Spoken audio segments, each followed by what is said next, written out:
Antonio José Ruiz de Padrón nació en el año 1757, en una vivienda que aún se encuentra en la calle Real de La Gomera. Su familia era de clase acomodada y religiosa, y él se manifestó desde muy pequeño como un niño muy curioso y con ganas de aprender, adquiriendo su formación básica en el monasterio franciscano que existía en La Gomera. En aquella época vivían en la capital unos 3.000 habitantes y en toda la isla unos 7.000. Se vivía bajo un régimen señorial que controlaba no solo la vida económica, sino la vida social de la isla, por lo que las oportunidades de desarrollo eran muy pocas y prácticamente la única salida era la emigración. Su madre murió cuando él contaba apenas 16 años, lo cual le alentó a salir de La Gomera hacia Tenerife para continuar sus estudios. Una vez en la isla de Tenerife, ingresa en el convento franciscano de San Miguel de las Victorias, en San Cristóbal de la Laguna. Sobre esto, él mismo afirmó que ingresó muy niño y contra el dictamen de su padre. Cuando acabó su preparación, fue ordenado sacerdote en el año 1781.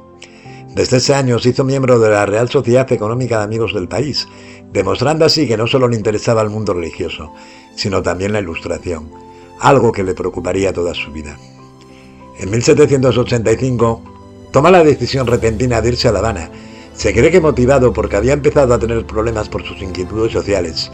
Además, allí tenía un tío, también franciscano, que lo animó a cruzar el océano. Partió del puerto de Santa Cruz de Tenerife rumbo a Cuba, algo normal en aquellos tiempos de fuerte migración, pero la fortuna le tenía preparado otro destino distinto. Una tempestad desvió el rumbo del barco hacia el sur de los nacientes de Estados Unidos, en concreto hacia Pensilvania. Se dirigió a Filadelfia, lugar en el que se había fraguado la independencia americana, con una notable actividad cultural y con una buena colonia de católicos. En su aventura americana hizo amistad con personajes como Benjamin Franklin o el mismo George Washington, los cuales invitaron a Ruiz de Padrón a las tertulias que se celebraban en casa de Franklin. Los participantes eran todos protestantes, de ideas liberales y relacionados con la masonería, y se sorprendían de ver a un sacerdote católico sometido a los dictámenes retrógrados de Roma, pero que hablaba de libertad, igualdad o justicia social. Le criticaron la existencia de la Inquisición, un estamento retrógrado teniendo en cuenta las ideas de Antonio, estimulándole estas críticas a predicar en contra de ella. El sermón, escrito en inglés, se distribuyó por el país haciéndose muy famoso su contenido, colaborando a cambiar la visión retrógrada que en el mundo anglosajón se tenía de los católicos. Un año después llegó a Cuba y empezó a criticar la esclavitud, una de las fuentes económicas fundamentales de la isla caribeña. Estas críticas le granjearon no pocos enemigos, haciendo que el año siguiente se fuera a Madrid. Al llegar a España abandonó los hábitos franciscanos, pero siguió siendo sacerdote. Luego viajó por varios países de Europa en busca de saber y contactos con los principales focos de la Ilustración. En 1802 le llega su primer destino como párroco, en el pequeño pueblo de Quintanilla de Somoza, en la provincia de León. Allí se dedicó a restaurar la fachada de la iglesia y a mejorar la situación de los agricultores del pueblo. Se valía del diezmo que ellos mismos pagaban para ayudarles a mejorar infraestructuras agrícolas, regenerando la actividad rural. Luego llegó la invasión napoleónica y se hizo organizador y colaborador de las fuerzas de oposición, aunque nunca luchó. Fue director de un hospital militar, acogiendo en él no solo a los heridos españoles, sino también a los heridos franceses. Uno de los aspectos más destacados de la vida de Ruiz de Padrón es su participación en las Cortes de Cádiz como diputado por Canarias, participando en la creación de la Constitución Española de 1812, y siendo famosa su alocución para abolir la Inquisición en España. Las Cortes habían decidido por fin atacar al Santo Oficio y habían señalado el 5 de enero de 1813 para abrir tan solemne debate en el que intervinieron los hombres de más talento allí congregados. Este discurso será inmortal para su noble objetivo por sus tendencias altamente humanitarias y por ir enlazado al triunfo más grande que la razón y el derecho han obtenido en España. También luchó en las Cortes, junto con Santiago Okey y Fernando de Llarena, por la creación de la Universidad de San Fernando de la Laguna, así como para eliminar ciertos tributos abusivos aplicados a los ciudadanos de Galicia.